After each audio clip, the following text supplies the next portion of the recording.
When I opened my bookstore, I thought that success meant more sacrifice, more risks, more hustle, and more growth. And I made 3 big mistakes because of that mindset. But the twist, those mistakes are actually the reason my business is still around and thriving today. So if you're building something from scratch, this video might save you a few years of burnout. Mistake number 1, I didn't pay myself. In the early days, I bootstrapped everything. I thought that reinvesting every single penny back into the business meant more growth. So I paid vendors, I paid rent, I paid for new bookshelves, I paid for more inventory, I paid for fun marketing things. And it kind of worked, but I didn't pay myself. At first, it felt scrappy, kind of like noble founder core, but it wasn't sustainable. I was exhausted, underpaid, and I became quietly resentful of the thing that I had built. What I learned the hard way is this: if your business can't support you, your business is not healthy. That's when I read Profit First by Mike Michalowicz. The idea is simple but powerful. Instead of paying yourself last, you allocate profit and owner's pay first, using separate accounts, sort of like the envelope system for budgeting. So I created the separate bank accounts: operating expenses, inventory, owner's pay, taxes, and profit. This system forced me to manage my cash flow intentionally. Not paying myself taught me something critical: protect your income, protect your energy,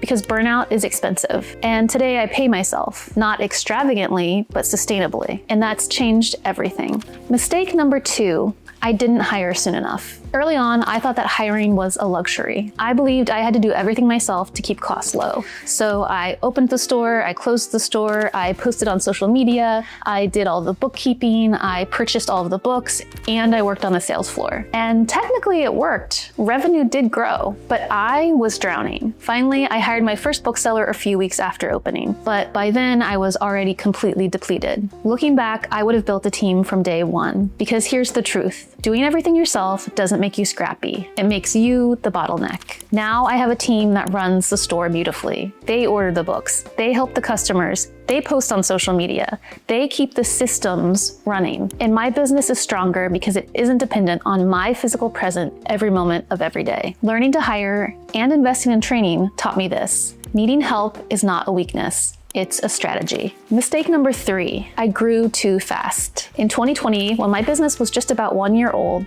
I signed a lease for a new, bigger space. It more than doubled the square footage of my shop, because I thought that success meant expansion. More space meant more legitimacy. More space meant more revenue. More space meant I was a real business. And then the pandemic hit, and suddenly I had a huge lease liability that I couldn't pay. It was terrifying. And what that season of life taught me was that I needed to define my own vision of success. Is it growth at any cost, or is it sustainability? Eventually, we did move into a larger storefront, but it was well-timed and aligned with our actual capacity. A few years after that, I expanded my children's book section into its own children's bookstore. But the growth this time was different. It was built on experience, on systems, on clarity, and on cash reserves. Growing too fast taught me to define success on my own terms, not by square footage, not by optics, but by resilience. So if I hadn't hit a wall from not paying myself, or burnt out from not hiring soon enough, or accidentally grown too fast, I wouldn't have learned these lessons. Because here's the thing: mistakes are tuition.